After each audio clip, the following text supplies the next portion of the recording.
You're listening to the Archaeology Podcast Network.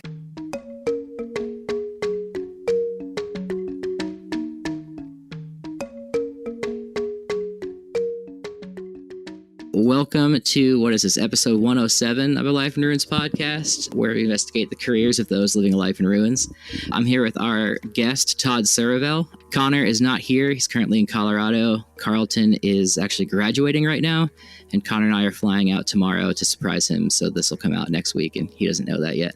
I'm here with Todd Surovell, professor and department head at the University of Wyoming Anthropology Department. He got his PhD from the University of Arizona in 2003. Todd was my advisor and a co-chair on my committee, as well as Connor's. If you guys think I'm smart, wait to hear Todd. He also is cursed with big brain syndrome. How do I know that? The kid really likes data, like a lot. Does a lot of research on the peopling of the Americas, ethnoarchaeological research in Mongolia, and his pastime is factually disproving pre-Clovis with R and Excel and a lot of graphs. He's on multitudes of papers, which we can get into. He also has a dog named Callie, who is Strider's aunt or something like that. They're the same kind of dogs. But all right, so I'm going to start this off differently. I'll do like the regular interview here in a sec, but I want to ask you, I guess it's kind of deep, but what does archaeology mean to you? And you can like nerd out and rant. I didn't see that one coming, Dave. I can give you a few and warm you up with other questions. What does archaeology mean to me? It's a good puzzle. I mean, look, it's fascinating to pull something out of the ground that hasn't been touched for 10,000 years. The last person who touched it lived 500 generations ago. That's cool. It's fascinating to put yourself in a world that people lived in that's unimaginable. You know, it's so different from the world you lived in, where you had mammoths and ground sloths and people moving their home every week. And to imagine what that life is like, that part of, I think, putting yourself into the past is a pretty special and I would say romantic part of it. But what I love about it is it's a giant puzzle. The archaeological record is not kind. It only preserves certain things, and it preserves them poorly. It's disturbed, it's blurry, it's ugly. And yet we try to learn what we can from it and squeeze interesting information out of it. And it's a hell of a challenge. And I really like working on those puzzles. Yeah, that's a good way to put it, man. Especially when you look at like, let's say like the data points of lithics scattered at a site in an excavation, like when they blow them up and you can turn them in 3D and whatnot. It's pretty cool stuff to look at. And then like refitting is like technically a puzzle in itself. But yeah, just looking at the past with questions, I think is an interesting way to look at it, you know? I mean, lithics are a puzzle in and of themselves. You're right. It's like a 3D puzzle. And digging a site is a big puzzle, and we can collect data now better than we ever could. But I think more the kind of puzzle I'm talking about, if we're talking about lithics, for example. Yeah. This is maybe the least interesting and least important part of people's lives in prehistory. And yet, from our perspective, it's like the one thing that always gets through to the present. Sure. So we have to like answer interesting questions about the human past from a rather mundane part of the human past. And those are really, really interesting problems to me. Yeah. So like what kind of keeps you up at night when you're thinking about the past? Like what drives you to answer or ask questions? I think those are two different answers. What keeps me up at night are I would say maybe the political nature of the field that is not kind sometimes. I get that. It doesn't sit well with a person who's maybe prone to depressive thoughts. I know that game. But in terms of the big questions that drive me, I mean, fundamentally, I'm interested in why people do what they do, no matter where and when they lived. But, you know, I'm a little bit obsessive about the first people in the New World. Yeah. And everything surrounding their culture, history, and their ways of life, because that's what I've devoted a lot of my intellectual efforts. Yeah. Okay. Well, let's get to that later on in the show, and I'm going to do like the regular here. I think you're an East Coast kid, right? I am. I'm a Virginian. Virginian, like DC area? That's right. Okay. I know Alex talks about that all the time. That reminded me. So I know I was like a weird ass kid. Like I liked bugs and like picking up frogs and like looking at dead squirrels and stuff. But like, what kind of kid were you? Yeah, also a weird ass kid.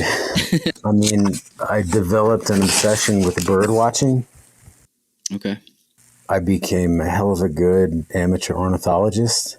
I used to sit at the window in my mom's house watching the birds come to the feeder and recording which birds showed up. Yeah. I kept a life list. I thought I was going to be a zoologist and an ornithologist. I also was kind of ahead in math. My father bought us a Texas Instruments home computer sometime in the early 80s, and my brother and I taught ourselves how to program. But I wasn't entirely weird. I mean, I did sports too. I like being outside. I like running around. I like playing basketball and baseball. That's right. I forgot you're a baseball guy. Yeah, you do your own stats on baseball, right? I think that's a thing. Or you did. Not on baseball. I mean, I'm very familiar with baseball stats and sabermetrics. Okay. In fact, I often see baseball as a metaphor for archaeology, at least the world I live in. How so? You ever see the movie Moneyball? Is that the one with Jonah Hill? I haven't seen that yet. Yeah, Jonah Hill and Brad Pitt. I mean, I've watched the movie several times and read the book, but basically the gist of that movie and that movement in baseball was that baseball fundamentally misunderstood the game. And a couple of teams hired some nerds to analyze how you really win games and how you really evaluate players. And once they started looking at it systematically in a scientific way, the game changed completely. And I kind of feel like in archaeology, particularly in certain segments of archaeology, we have the way of doing things and the old way of doing things that's rather not scientific nor quantitative, and that eventually the nerds will take the day. At least that's what I want to believe. Sure. which ultimately is what happens in that movie and in that book. Okay. It's on my list. I'll have to check it out. Sweet. So all that being said, you went to undergrad. Was it for zoology at first, or did you just do anthropology? For zoology, yeah. Yeah. Okay. And where'd you do that? At the University of Wisconsin in Madison. Okay. What took you there from Virginia? My father recommended it. He said you should go at least a day's drive away from home. Okay. At the time, I was looking for a place with a good zoology department and a place that had a crew team because I rode in high school. Madison met all those three criteria. I applied to several places, including, strangely, Colorado State. Anyway, I landed in Madison, and I had a great time there. And I studied zoology. I ended up doing research in zoology with a classic ethologist, animal behavior guy named Jack Heilman, and I did a study of black-capped chickadees, where I'd go out in the woods in Wisconsin, and all these birds had been banded. They'd been trapped and banded to. I could identify individuals, and he asked me to try to answer the question of whether in the wintertime they'd already formed mating pairs, because in the spring they mate. So I was recording who showed up with who at these feeder traps, and it turns out they had formed mating pairs. Anyway, it was pretty interesting because I got to know individual birds and their tendencies, and I'd get up at 5 a.m. and stand in the snow and watch these birds. Yeah. Anthropology was an afterthought. I took intro to anthropology, honestly, because back in those days when we actually printed course catalogs, I'd flip through it, right? Which I always found to be like a very eye-opening experience because there were classes in literally everything at a school with 45,000 students and like every department imaginable, right? There's like all this stuff you know nothing about. And I see anthropology and I'm like, what the hell is that? I have no idea. I think I'll take that. Yeah. I know that's a common story that you guys hear, right? Pretty much. Yeah. Everyone kind of stumbles into it, and then it has all the interest that they've had like into one place. So it's interesting you went for zoology because like at Wyoming, we kind of look at people zoologically. And I think that's kind of where like your research goes. And like, for me, at least, like I think of humans on the landscape, like occupying it and using it like a zoological being. Is that kind of what led you to anthropology? Well, one, I completely agree with you, David. I went to school to study animal behavior, and I think I still do. Just the animals are long dead and are bipedal primates. Although some people find that idea very offensive, I don't. I see humans as part of the animal kingdom. Fundamentally, animals fundamentally behave by the same rules as other animals do. Certainly humans are unique in some ways, but we can say that literally about any species, right? So right. I don't really put us on a pedestal. So yeah, I totally agree with you. Honestly, I don't know what drew me to anthropology. When I took 101, which is a 4-field course, my TA advertised a field school, and I went to a field school in western Wisconsin. It was like a Mississippian era pit house village. I was only there for 10 days. I didn't have a great time. That's not common. Not common, no, but then I kind of forced myself onto a project with Doug Price, who was studying the transition from the Neolithic to the Mesolithic in southern Denmark, and I found myself in Denmark digging up the coolest stuff. Yeah. Both the Neolithic, latest Neolithic and early Mesolithic context in Denmark, right? Living on the North Sea. I did that for 2 summers, and I think it was that experience that hooked me, that like being outside, digging up old stuff, being with young people, laughing, and kind of the combination of the physical labor and the intellectual exercise was very attractive to me. And the other piece of the puzzle was that I took a senior seminar at the University of Wisconsin, which used to be a requirement, probably still is, which is a topical seminar. You know, you don't get to choose what it is. It's just whatever it is that year. Yeah. And it was on the peopling of the Americas. And it was like, and that was like the first time I had seriously taken a deep dive into a subject, and I felt like I had developed some subject expertise, and I could start to see maybe, and when I look back on it, maybe in a very naive way, the opportunity to make real contributions at the edges of knowledge. It was those things combined that made me choose anthropology. But I have to admit, like at the end of my college career, I wasn't entirely sure which way I wanted to go. But you ended up going to Arizona at some point for your master's and PhD? Yep, for both. Was the stuff in Denmark kind of what led you there? No. Okay. No. I didn't have much advice on how to choose a graduate school. What made me apply to Arizona was that Vance Haynes was there. And through this class, I had been obviously introduced to Vance Haynes, who was like a rock star at the time. Obviously still is a rock star and always has been. But I applied there because Vance was there. Also, you know, Doug Price at the time was like, look in the AAA guidebook, you'll find that everybody who has a job today went to Arizona, Michigan, Berkeley, or Chicago. So I think those are the places I applied to. Okay. And I was only accepted to Arizona. Okay. And the funny thing is, when I got to Arizona, I walked into Vance's office. I had gone there like over spring break to visit, you know, like a lot of grad students do, prospective grad students do. I walked into Vance's office and I was like, hey, Vance, you remember me? He's like, no. And I said, oh, I'm Todd. I'm here. I'm your new graduate student. I'm here to work with you. And Vance said, I'm retiring. You're going to work with Mary Steiner. Gotcha. That's funny.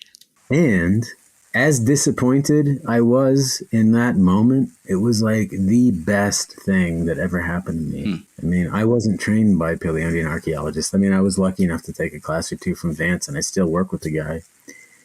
But I was trained by Mary Steiner and Steve Kuhn, primarily, who are Paleolithic archaeologists and amazing people and amazing scientists. And that was not my intention, but goddamn, was it a good thing. Yeah, that's cool, man. I think you went to France, and you went to Israel and stuff doing that kind of archaeology.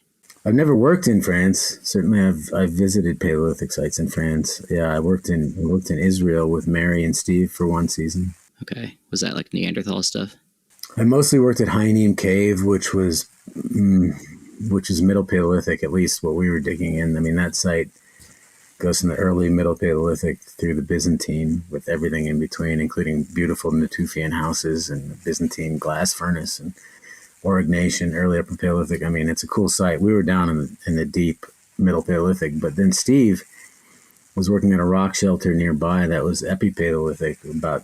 We were looking at a Kabaran occupation.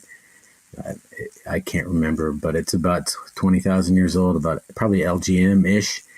All these little microblades and little retouched blade lit projectile points and things. Cool. Yeah, it was good. Yeah, that sounds like it's like just casually saying that it was Epipaleolithic through Byzantine is like not something we do here. Pretty cool. What do you mean it's not something you do there? Like we don't we have woodland, Mississippian, then historic, and then right. Yeah, you got like Alexander the Great and the Mongols like taking over everything over there. We're going to wrap up segment 1. We'll be right back with Dr. Todd Surovell.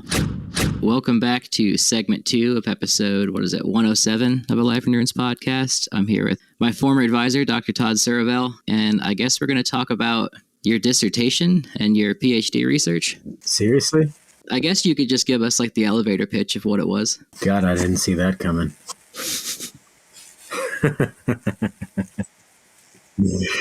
That's the kind of thing I did 20 years ago and then put it aside and never touched it again. But yeah, I'd be happy to talk about it. Because this turned into your book, right? My first book, yeah. Okay. I just published another book, you know. Right. The Ettore art one. Yeah. Yeah. All right. So the dissertation, well, look, I started working on a Folsom site called the Barker Gulch, and the lithic assemblage there looked nothing like what I expected for a Folsom assemblage or an early Paleo-Indian assemblage. You know, if we're going to stereotype early Paleo-Indian lithics, there's not many of them. It's low density, dominated by lithic raw materials that have moved huge distances. Tends to be sort of centered around bifacial technology, whether we're talking about big bifaces, thin bifaces, bifacial projectile points, etc. Barker Gulch was none of those things. Now, don't get me wrong, it had beautiful thin bifaces, beautiful Folsom points, and non-local raw materials, but it was like 99.8% materials from within a kilometer away. It was mostly non-bifacial reduction. And the artifact densities were insane, like, you know, up to 4,000 artifacts per square meter. And really, I was trying to put that assemblage into context and understand, like, how the hell does this happen in the Paleo-Indian period? That's not to say that Barker is unique among Paleo-Indian sites. There's other Paleo-Indian sites like this, but it really got me thinking about why the stone tool assemblages vary from site to site. And certainly a lot of people had done work on that before, but I think the real difference between my work and prior work is that I was trying to develop sort of formal models of how to understand why lithic technology stone tools vary from place to place. So using kind of mathematical models in a human behavioral ecological framework to understand variation in stone tool technology. But I can give you examples if you want a longer story here. I think a question I've always had for you that I think would be appropriate now. To me, Folsom and Clovis are different based on, like, obviously their typological point. But as Paleo-Indians, how similar are they, like, in like culture? Is it kind of just the same thing? I mean, in terms of how they broke rocks, I think they're pretty much the same. We could talk about some differences that I don't think are very significant. Like Clovis people in the southern part of the United States made a lot of blades. Nowhere else did they seem to do that, and Folsom people don't seem to do that. Folsom people made prettier projectile points. Clovis people made bigger ones. Right. But you know, fundamentally, I'm working on a Clovis site now, and I see the lithic assemblage. There's nothing unusual about it that I haven't seen before after having looked at 45,000 pieces of Folsom chipstone or more. I mean, to me, the biggest difference between Clovis and Folsom is that Clovis was first. And being first affords you opportunities. For example, Clovis sites are full of mammoths. Yeah. Folsom sites are not. Clovis people undoubtedly walked among giant ground sloths and camels and horses. And it's not clear that Folsom people ever had that opportunity. I imagine they talked about it because the memory of those animals was still alive and well in Folsom times. But between Clovis and Folsom, you have a massive extinction event of large animals. And yet, I feel like the basic life way of highly mobile hunter-gatherers lives on. Folsom people are still focusing their efforts on large game, although the largest ones that are left, which are at that time Bison antiquus, right? And of course, another big difference is that you have Clovis peoples in Florida, California, Maine, Mexico, Washington State. You don't have Folsom people in any of those places. Folsom is like a plains Rocky Mountain thing, and mostly like a Western Plains and Rocky Mountain thing. At least that's where most of the Folsom occurs. I mean, it has a bigger range if we're looking at Folsom points, but like the really well-documented Folsom sites and most of the Folsom stuff comes from like right up against the Rocky Mountains in the Western Plains and like in the Rocky Mountains. Okay. So it's not a clear answer, but I mean, similar lifestyle, but like all those animals are gone, probably mostly gone. Yeah, that's interesting. I don't think we ever like established that on the show yet. But so I won't bore you with asking more questions about your dissertation, because if I have to talk about my thesis one time, I'll vomit, or one more time, I'll say. So with you being interested in people in like the Rocky Mountain, like plains area, and how they lived their daily lives based on like their tools and whatnot, what, or I guess I know what brought you to Mongolia to do that ethnoarch research, but like, can you speak to that and like why you were asking those questions? Sure. A lot of people go into ethnoarchaeology because they observe something in the archaeological record that they don't understand. And they see an opportunity to study living people and they think they can maybe gain some insight into that phenomenon by seeing it happen in the real world. And that was certainly the case with me. I mean, for me, working on Barker Gulch, again, this incredible Folsom site, shallowly buried, we opened up these big areas where we got over 75,000 pieces of chipped stone. And the focus of our work there, mine and Nicole Wagaspak's work, was looking at the spatial distribution of human behavior through the spatial distribution of chipped stone, and also the social organization of people. And when you're looking at all these incredible patterns in chipped stone, I found, because I like math, and as you said, I'm kind of data obsessed and like analyzing data. Nothing makes me happier, in fact. Spatial patterns were just like jumping out at me, like all these interesting patterns, and where bifacial thinning flakes are, and where core reduction flakes are, and where non-local raw materials are, and whatever. And here I can see houses in the spatial distribution of stone and hearth features. But like trying to take all those spatial patterns and turn them back into interesting observations about human behavior in the past, I felt like we hadn't developed an understanding of theoretical models to translate patterns in stone tools in the ground to human behavior in the past. And this is sort of a classic kind of bin 40 and middle range theory observation, right? Like you want to understand how human behavior in the system, the living system, translates to spatial patterns in the archaeological record. Well, how do you do that? Well, one way to do that is to go study living people who are still living a nomadic lifestyle. And for me, I had some really simple questions about, how do people use space in nomadic contexts, and what factors are sort of governing how people use space and how they make spatial decisions about where to do things, that I really didn't have any good answers to. And no matter how much spatial ethnoarchaeology I read, I wasn't finding the answers there. And I was like, I got to go find some people and go study this in the real world. And that's how I ended up in Mongolia. I mean, there's lots of places where I can study people using space, starting with my own house or my own place of work. But I really wanted to study people living a nomadic lifestyle in a temperate environment. And at the time, and even today, there aren't many places in the world to do that. Mongolia was kind of a place of convenience for me because I had friends and colleagues who had worked there. Politically, it was easy to work. Bureaucratically, it was an easy place to work. Like, Russia, a little bit challenging. The stands, Afghanistan, Tajikistan, especially at the time, politically iffy, so I got to Mongolia. So what you were doing, I guess I'll explain, was like you had cameras strapped to the, I guess, big poles like near camp, and you were just taking pictures of people occupying space throughout the day and mapping out where they most concentrated in the different seasons, right? Yeah, that was one. There were two major data collection efforts. That was one, using a time-lapse camera that was just taking photos every 3 minutes. You can map the location of people from those photos. And it's not just mapping their location, right? It's like, who are they? How old are they? What's their gender? What are they doing? What equipment are they using? There's a huge amount of data in those photographs. Yeah. And from that, you can start to understand what's governing how people are using exterior spaces. But those cameras are limited in what they can see, right? And a lot of activity in Mongolia, because it's a cold, cold place, happens inside. So for interior spaces, we were simply using a paper form, and we'd go into people's houses for 20 minutes and record where they were, what they were doing, to try to understand what was governing how people use interior space as well. Yeah. One of the things I remember in one of your lectures was that you recorded that somebody was like smoking and playing Candy Crush. and that was like part of the ethogram or something like that. Stuff like that. Like when I ask what keeps you up at night was like, I always wonder what the hell people were doing because it's freezing out, like in Clovis times. Like, what are they doing in their tents, like to keep occupied? I'm assuming like stories and whittling. Yeah, that's a terrific question.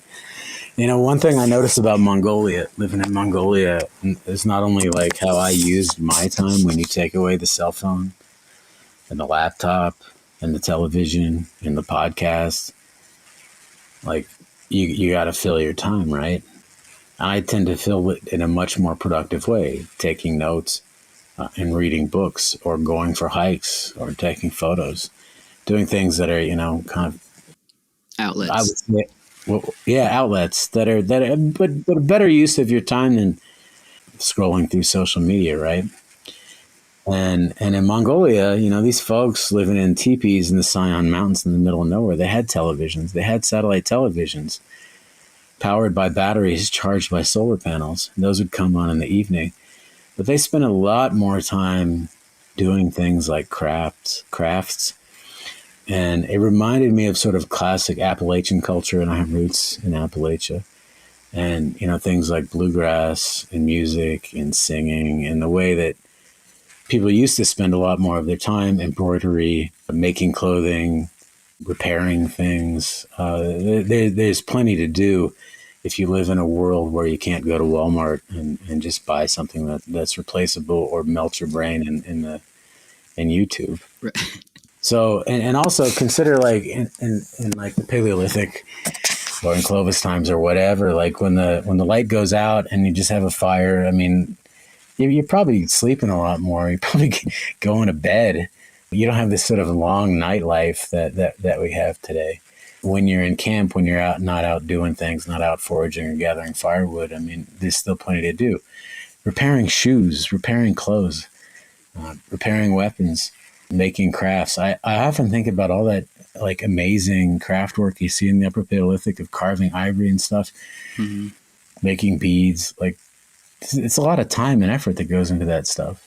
But foraging peoples of the past, I think, had a lot of downtime where they filled it with those kinds of things. Yeah, it's weird we don't see much of it here in the Americas, but I'm assuming it's just like probably could have had like epic looking elk, you know, dresses or like jackets and stuff that were all bedazzled, but it's just rots away. So like we can't see it, but we do find it. Yeah.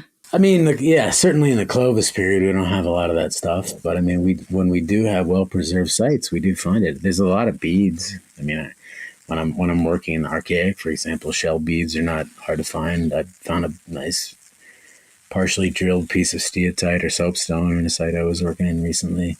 At Laprelle, we have a bone bead, bone needles. You know, it's if you're working at mammoth and bison kills, obviously you're not going to find it. If you're working at sites where bone's not well preserved, or organic matter's not well preserved, you're not going to find it. But I think there's plenty of it. I think the reason why it's maybe so abundant in the Upper Paleolithic of Europe is because you're looking at, you know, 35,000 years of time piled up in these caves where you have incredible preservation. That's true. Whereas in the Paleo-Indian period, right, let's say in Wyoming, where it lasts longer than it does almost anywhere, you're only looking at about maybe 4,000 years of time, like 1/10 of what you have in Europe. And our sample is nothing compared to what they have. Yeah, and they're spending most of that time exploring and figuring out the landscape and stuff. Interesting. Okay. I will say, David, related to that, we just had a master's thesis defense by Molly Heron, who was looking at all these tiny little pieces of bone from Laprelle, and she found evidence of ivory working from 2 hearth areas there. So they're doing something with ivory. We don't know what they're making. But we have clear evidence of Clovis people working ivory at 2 different hearth-centered activity areas there. I saw she defended. I just didn't know what it was about, but that's awesome. And obviously they were painting or doing some kind of like staining or something with ochre. Yeah, and ochre occurs in almost all of these domestic sites anyway. Yeah. Since I've been like messing around with that, it gets everywhere. So I can see why it's all over that site. Yeah, like my arms are covered in it. I've been making hand sprays and it's very messy.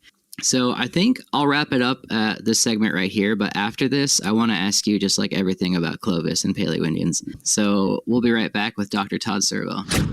Welcome back to episode 107 of A Life in Ruins podcast. I'm your host, David. Carlton and Connor are not here. Remember that. You know that. So I'm here with Dr. Todd Surovell. And the question that most of you guys are probably wondering, and what I would love to pick Todd's brain about and have him say on air on the record. Well, first, can you take me through like Paleo-Indian history into the Americas, and what are your opinions on pre-Clovis? And I will let you just sing. David, what do you mean by Paleo-Indian history in the Americas? You're talking about the history of the discipline, or what, or the culture history? Coming from Siberia into the Americas, like what does that look like? What's their lifestyle? People crossed the Bering Land Bridge sometime between 15 and 14,000 years ago. They get into Alaska in sometime around, I would say, 13,400 to 14,000 years ago, probably closer to the younger end of that. They breach the continental ice sheets by some route or routes. And once they get into the contiguous United States, they spread through the remainder of North and South America very rapidly. That's a short answer, huh? Yeah. So they're coming in, and the I took a Peopling of the Americas seminar with Dave Anderson at UT, and we read Meltzer's book. That was like our textbook, and along with a bunch of articles. Which book? First Peoples in a New World. Okay. And I always thought they were just big game hunters only hunting mammoths, because that's like, what you see in the artwork and stuff. But like, I didn't realize the breadth of like their tool set and like the just sheer amount of stuff they were doing and how fast they were moving until grad school, like learning more about it through like the tools and things like that there, which I've always found fascinating. So I guess, what are your opinions on all that? Well, the simple answer is we don't know. And I mean, nothing I've said today in my last answer is not controversial, right? Yeah. Especially whether we're talking about where they came from, the route by which they moved, the time they arrived, all of those things are debated. And if we're going to talk about their lifestyle, whether they were primarily big game hunters, whether they had a very diverse diet and, used a wide range of plant and animal species, killed anything they encountered, all of those things continue to be questioned, and they're areas of research. If you ask me, you see evidence for a more diverse diet in Beringia, eastern Beringia, Alaska, than you see in North America. North America, at least from the record we have, to me, it suggests a pretty clear pattern of preferential targeting of the largest and rarest animals on the landscape. Not to say they exclusively use those things, but it's kind of strange, in the Clovis record, the most common species in it is mammoth, which would have been one of the rarest animals around. It's pretty clear to me they were not taking lagomorphs or, rabbits and hares, at least not very often. It's pretty clear to me there was not much investment in the use of plant resources. And that's not to say they didn't use them. They almost certainly did, but they weren't intensively invested in it. They weren't intensively invested in small animals. Over and over again, we see a very clear pattern of preferential targeting of large animals. In terms of mobility, in the Clovis times, we see raw materials moving huge distances. We don't tend to see many intensive occupations, which suggests people moving frequently and over large distances, which, by the way, really only makes sense if you're hunting large animals. And you tend to see people appear everywhere instantaneously. When I mean instantaneously, I mean sort of within the dating era of radiocarbon dates. Clovis dates very tight and a narrow range across the entire continent, which suggests a rapid expansion of people across the continent. Or that Clovis wasn't first, and, it's a spread of the technology. In your recent paper that came out, you're essentially, like, if I remember the conclusion correctly, it's saying, like, just at Clovis time, you see, like, pretty solid stratigraphy, pretty solid like evidence of like occupation. But before that, everything is just like scant. And like you got like Paisley Caves with shit, and you got Monteverde, which is like 3 organic tools or whatever. But yeah. Something like that. Yeah. But yeah, so like I'm a person, and I think I get this from Dave, who like tries to qualify, and like in my position in like as a social media dude now, people are like, well, what do you think? And I don't want to just like be a dickhead and be like, oh, it's not real. And then I don't want to be like, how do I say this? Like, I'd like to show both sides. Do I? Yeah.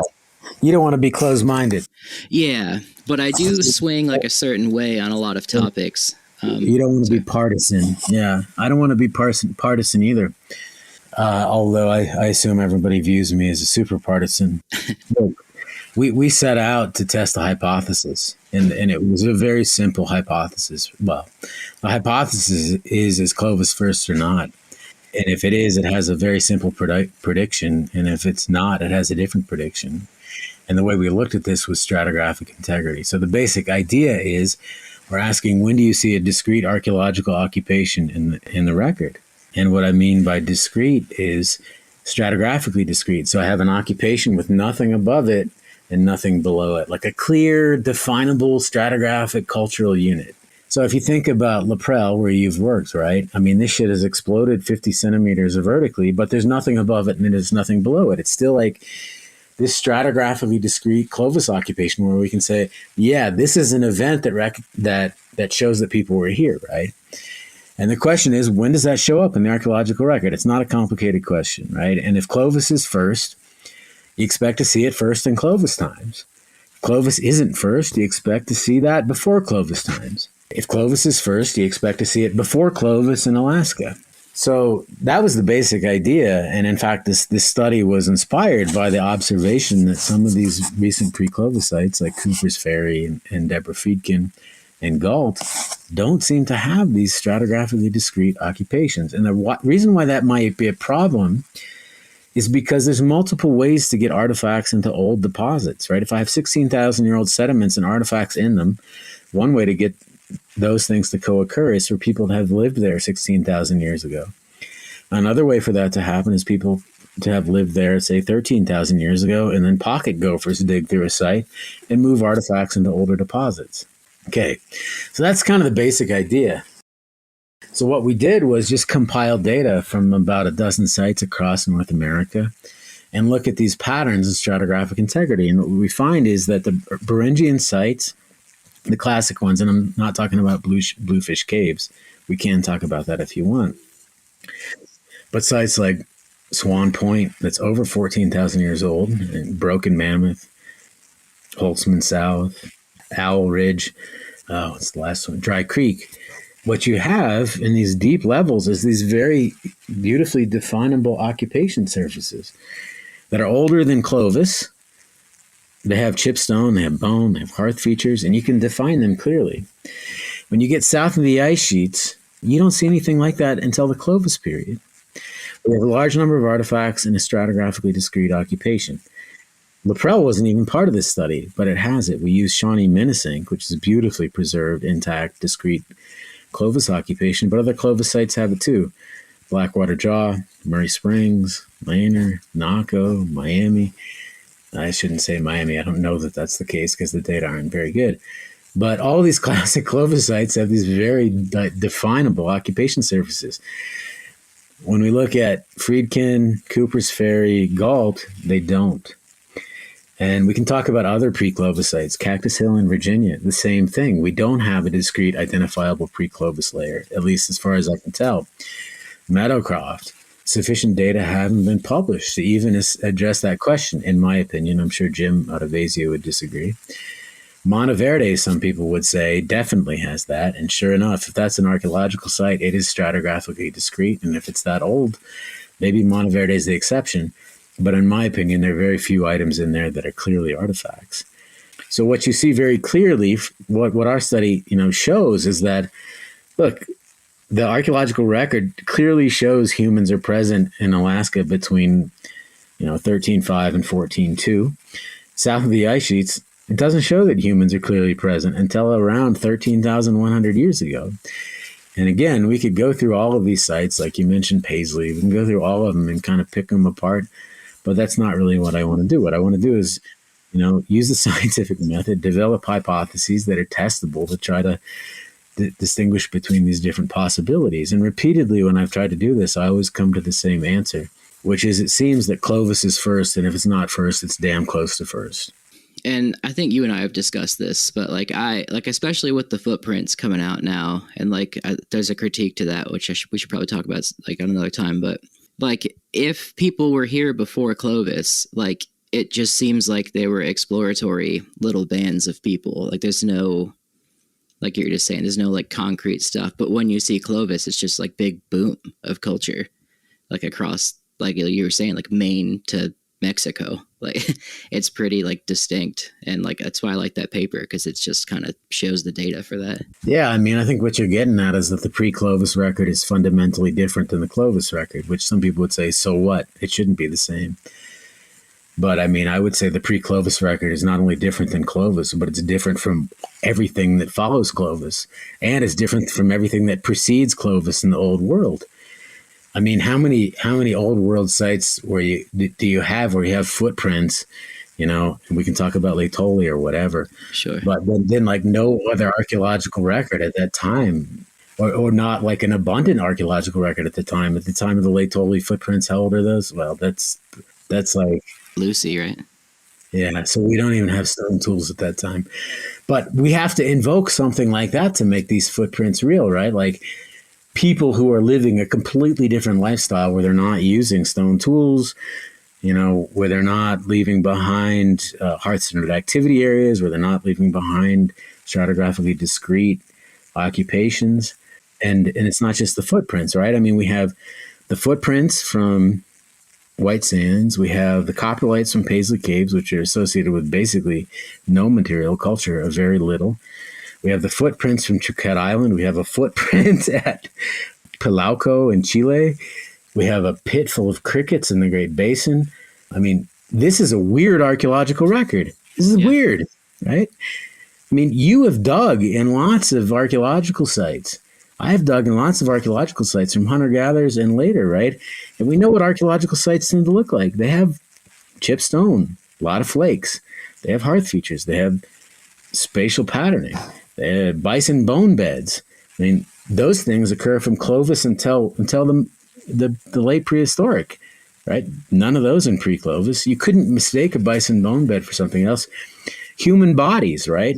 Human bodies show up in the Clovis period and persist to the modern day. There's no human bodies in pre-Clovis. The pre-Clovis record is qualitatively and fundamentally a different thing. Why is that? Is that because pre-Clovis human behavior was different? People will say, like, you know, people are living at really low population densities, so the record should be sparse and harder to identify. I don't believe that. I don't think there's any reason to believe that, but that's the argument that's made. Yeah. It's the argument that's made, but it's a very, very different record. And when you ask, when do you see clear, unambiguous evidence of humans? To me, you always get the same answer. Okay. That was very well said. Another question I have that is related, and I find this interesting, and I know there's like caveats to it with like climate and all that, but like overkill. People show up in the Americas, and we could argue it's the impact or whatever, if the impact's real. Megafauna go extinct. And like, I could say to myself, yeah, okay, like if there was an impact, humans didn't help it, climate didn't help it. But then also you think about Australia, as soon as people get there, all the megafauna disappear. And that's like 40,000 years ago. So like, it's just, to me, it's like the evidence is kind of glaring for overkill, but there's so much critique to that. The circumstantial evidence is glaring, right? I mean, yeah, there's this correlation between human arrival and animal extinction. That's true in North America and Australia. It's also true in South America. It's also true in New Zealand. It's also true in the Pacific Islands. It's also true in temperate Europe. It's also true in Arctic Europe. It's also true in Arctic Asia. All right. You could determine human arrival in anywhere on the planet without doing archaeology. You just have to look for an extinction, a wave of extinctions within the last 200,000 years, and it would signal human arrival. Now, if this was a question of say, is somebody a serial killer, and every time they go to a town, 40-year-old dudes with mustaches die in large numbers, and if they don't go to a town, 40-year-old dudes with mustaches don't die, and they've gone to 50 towns, and we see this pattern happening over and over again, you wouldn't have any question about their guilt. But in the archaeological case, we do question whether humans are responsible for this. I don't really see this as a New World phenomenon. I know that's your question. I see this as a global phenomenon and a human phenomenon. Now, in my mind, the reason why archaeologists are so hesitant to take this possibility seriously is because the evidence for it, the direct evidence, if you want to see, the smoking gun, the gun with the fingerprints on it, the bloody knife with his fingerprints on it, or whatever, the evidence is crap. I mean, in the Clovis period, we can show that people maybe hunted 5 of these extinct genera that suffered extinction. In Australia, we can maybe say that people interacted with Genyornis, the giant flightless bird, and yet there was a massive extinction event that happened there. If humans drove these extinction events, they had to kill millions, literally millions of animals in the process. And the critics will say, where's the evidence? And it's actually, I think, a legitimate argument. It's a good question. But again, as I said when we started, right, the archaeological record is crappy, poorly preserved, and biased. We don't have big samples, especially from these time periods when extinctions happened. So we have to ask, is the record that we have truly falsifying the overkill hypothesis? And I don't think it is, but it's a really, really interesting problem. And yeah, Dave, I would agree. Like, the circumstantial evidence that humans played a major role in this is pretty damning. But the direct evidence is pretty weak. Yeah, I could go on about that. Like, I always wonder, like, maybe dogs came in and gave everything rabies. That would kill everything real fast. But that's a whole episode, and there's no evidence for it. But we got to wrap up, and I want to ask you, and I've kind of always wanted to ask you this, but never really had a good time. So I'll ask now. In your opinion, this is going to be tough to answer probably, what does it mean to be human as a zoologically interested anthropologist? God, I didn't see that coming either. But I mean, I think the fundamental nature of being human is being a cultural being. And what I think being a cultural being means is that we're incredibly phenotypically plastic. And what that means is that our genes give us the ability to learn and to adapt and to take on many, many different cultural varieties, whether we're talking about the language we speak or the form of a social economic organization or whatever, right? Our religion, our personalities. These things are very, very, very much detached from our genes, as opposed to a clam or a black-capped chickadee that they certainly can learn, but to a much lesser extent that we can. So we respond to environmental stimuli, whether it's a natural environment or the social environment or whatever, and it means that humans are capable of incredible diversity in behavior and in culture that is unlike any other animal on the planet, although some animals are, arguably getting close. Like dogs are very phenotypically plastic as well, but nothing like humans and other higher primates. I think that's what it is, and which raises a really, really interesting question, which is, if that's the fundamental nature of being human, is this sort of, our genes have coded us to be incredible learners and incredibly plastic and being able to adjust our life way. And this is a really successful adaptation. Why is it so rare in nature? And it makes me think that there are probably serious costs to this kind of lifestyle biologically, like it gives you the ability to f up and make stupid decisions. Something you and I are both very familiar with. Yeah, that's a great way to end it too. But I think that's a wonderful answer, dude. Like, I think we asked Spencer that the first episode. I think we asked Bob. It's a little biased because we only asked Wyoming people that, I guess. But yeah, cool. So we're going to have to wrap it up now. I know you're not the biggest social media guy, but where can our listeners find you?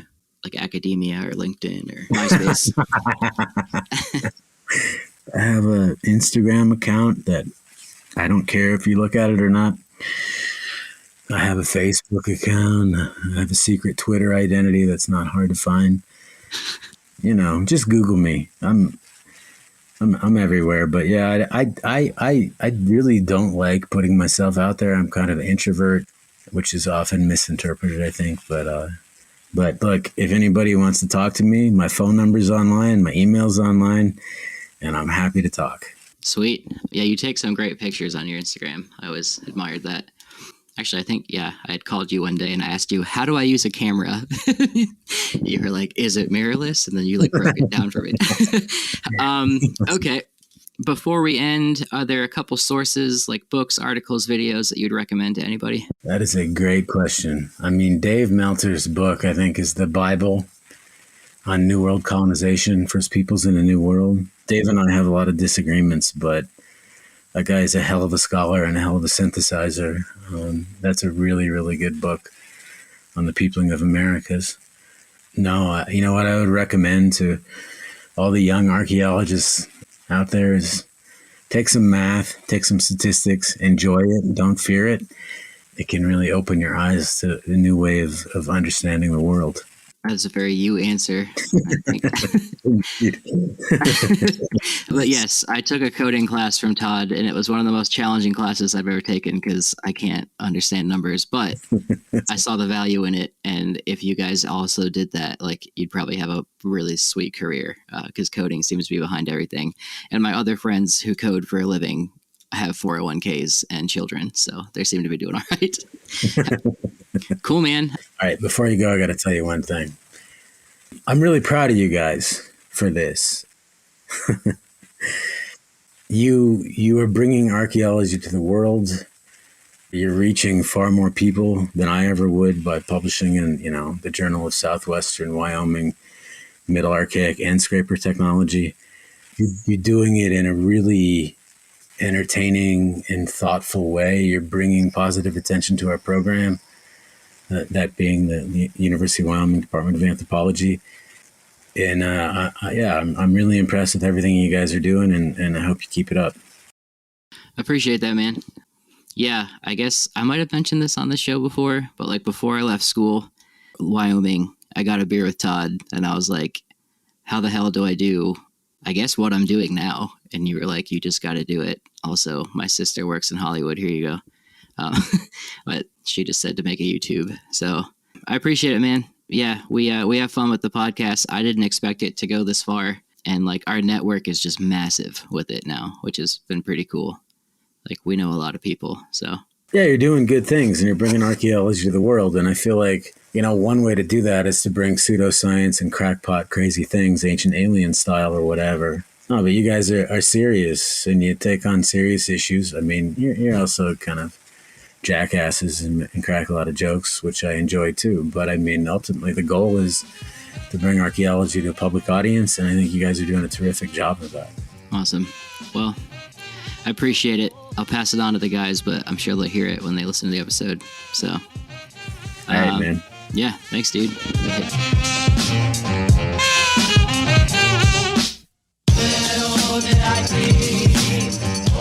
Thanks for listening to A Life in Ruins podcast. You can follow us on Instagram and Facebook at A Life in Ruins Podcast, and you can also email us at alifeinruinspodcast@gmail.com. And remember, make sure to bring your archaeologists in from the cold and feed them beer.